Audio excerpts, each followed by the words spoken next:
Bonjour et bienvenue chez Jeune des Framboisiers pour un deuxième podcast sur mes travaux en cours en termes de crochet, de tricot, mes commandes, mes références de laine, enfin tout un tas de conseils et d'expériences à partager avec vous. Je m'en réjouis, c'est un exercice que j'ai picoré chez mes amies filles d'hiver et les petites normandes que vous pouvez retrouver aussi sur YouTube sous forme de vidéos, voilà, de partage. Et je trouvais cette formule tellement sympathique que je m'y suis lancée à corps perdu et j'espère que ça va fonctionner. Du moins, j'ai beaucoup de choses à partager avec vous et donc c'était un petit peu le sujet. Sinon, vous pouvez me retrouver sur Instagram sous le nom de Jeune des Framboisiers avec des tirets de soulignement entre jeunes et des framboisiers. Et puis sur mon blog qui est lesframboisiers.canalblog.com. Je mets à la fin de cette vidéo tout un générique avec les références à ces blogs, aux pelotes que je vais vous présenter, aux modèles également que je vais vous montrer. Vous vous rappelez que la première fois que j'ai fait ce podcast, je venais de recevoir toute une grande commande de laine avec notamment 28 plots de cette laine Charisma couleur moutarde foncée dans l'idée de faire un grand plaid. Je suis assez fanat des couvertures en crochet, que ce soit sous forme de granit, de carré ou bien d'un seul tenant, mais là en l'occurrence ça va être une couverture d'un seul tenant. D'ailleurs elle est commencée. J'ai monté 198 mailles avec mon crochet 4,5 et je vous présente ce que ça donne. Ça donne ceci. Voilà. Donc je suis très contente du démarrage. Ça nous donne une belle largeur de plaid et j'ai calculé que mes 28 plots allaient monter jusque sur 2,10 m de longueur. Voilà. Je vous montre également le point que j'ai utilisé qui s'appelle le point d'ajour et que j'ai trouvé dans un livre que je vous recommande et que je vous présente. Le voici. Mon cours de crochet est édité aux éditions Marabout. C'est un petit peu ma référence quand je veux chercher un nouveau point, de nouvelles inspirations dans des laines très différentes. Et par ailleurs, je le recommande pour les débutantes parce qu'il y a à chaque fois un pas à pas, photo après photo, qui est très bien fait. Voilà. Donc voilà, puis c'est un gros pavé, donc il y a vraiment beaucoup de choix. Et en l'occurrence, donc ma couverture, j'ai pris comme modèle, comme référence, le point d'ajour. Voilà, qui est ici.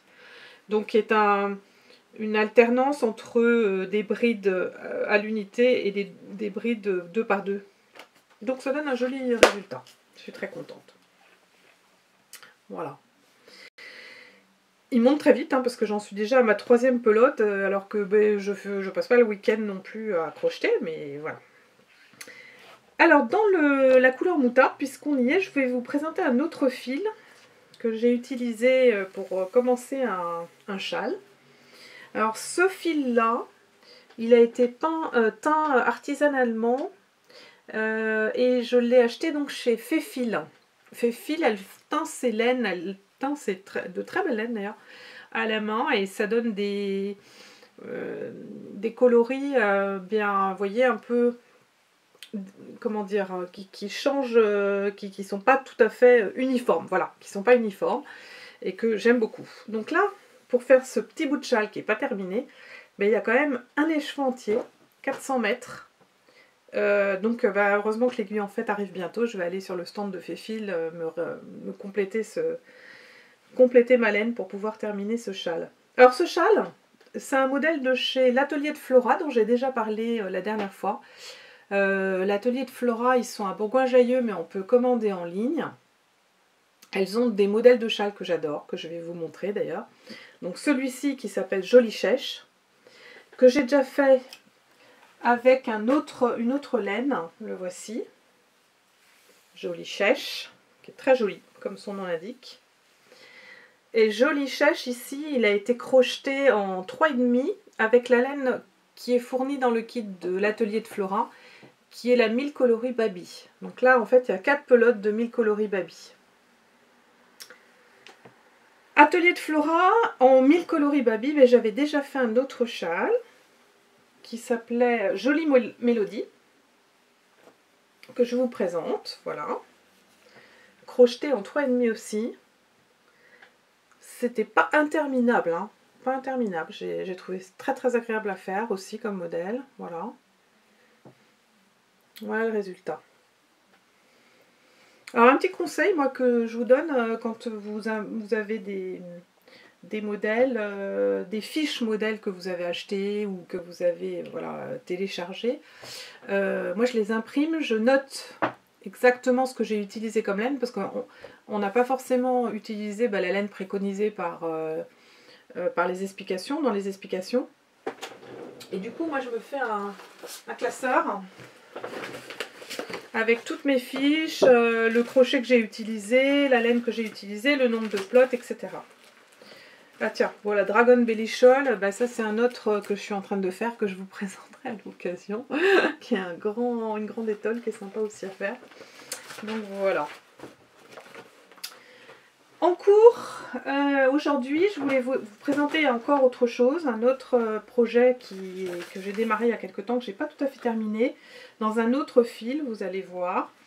Là, il s'agit d'une écharpe assez large, que je crochette, là, pour le coup, dans une laine que Tania m'a offert cet été. Ça m'a fait très plaisir, c'est très joli. C'est une laine qui change de couleur, bleu, vert, qui est éditée par Katia et qui s'appelle la Baby Azteca. Et là, c'est le coloris 55 qui alterne donc du bleu ciel, presque blanc, et du vert.